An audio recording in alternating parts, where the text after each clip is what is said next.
சுப்பிரமணியர் ஞானம் 200. பாடல் 90. முழங்குகின்ற சத்தமடா இடி போல் வீழும் முச்சுடரும் ஒன்றாக மோதிக்கொள்ளு. அழங்குகின்ற அறுவரையும் எடுத்தேயோடும் அப்புறமுன் தோற்றுகின்ற ரவியும் வீசும். மழங்குகின்ற மனோன்மணியாள் வாசல் சென்று மந்திரத்தை கட்டறுத்து மதிக்கப் பெற்று. இறங்குகின்ற வடிவாகி இருந்து வாழ்ந்து ஈசனுக்கு மேலாக இருந்து கொள்ளே. இதன் பொருள், உனது தியான ஒலி இடி போல முழங்கும்.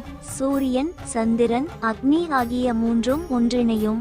அறுபகை குணங்கள் விலகும். அங்கே ஞான சூரியன் பிரகாசிக்கும். மனோன்மணி தாயின் வாசலை அடைந்து மந்திரங்களின் சாரத்தை உணர்ந்து இறைவடிவாகி ஈசனுக்கும் மேலான நிலையில் நீ நிலை பெறுவாய். பாடல் 91. கொள்ளவென்று உந்தனுக்கு புத்தி சொன்னேன். குறையாத பரகதியை பெறவே சொன்னேன். அல்லவென்று அறிபீடம் பார்க்கச் சொன்னேன். 1008 மலர் அறியச் சொன்னேன். வல்லவென்ற வாமமதை உண்ணச் சொன்னேன். வாய்வான சுழலிலே வாழச் சொன்னேன். மெல்லவே மெய்ஞானம் கூடச் சொன்னேன். மேன்மையுள்ள பரகதியில் மேவிக்கொள்ளே. இதன் பொருள், உனக்கு நல்ல புத்தி சொன்னேன். முக்தி அடைய வழி சொன்னேன்.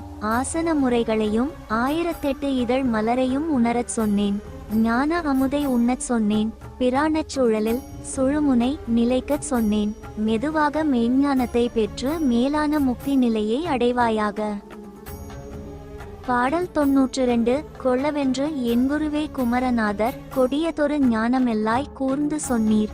அல்லவென்று தெய்வம் வேறில்லை என்றீர். அரூபமாய் நின்றபொருளாகுமென்றீர். வல்லதொரு வஸ்தோடே வாழச் சொன்னீர். வாழ்வான சுழல்தனிலே இருக்கச் சொன்னீர். மெல்லதொரு மெய்ஞான ஆன்மாவாகும் மேதினியில் இருக்கின்ற சொரூபஞ் சொல்லே. இதன் பொருள், அகத்தியர், என் குருவே குமரநாதரே, அரிய ஞானத்தை சொன்னீர்கள். தெய்வம் வேறு இல்லை, அது உருவமற்றது என்றீர்கள். அந்த பரம்பொருளுடன் ஒன்றி வாழச் சொன்னீர்கள். மெய்ஞான ஆத்மா பற்றி சொன்னீர்கள். இப்போது உலகில் இருக்கும் இறை சொரூபத்தை பற்றி சொல்லுங்கள். அடுத்த பதிவில் சந்திக்கலாம். நன்றி.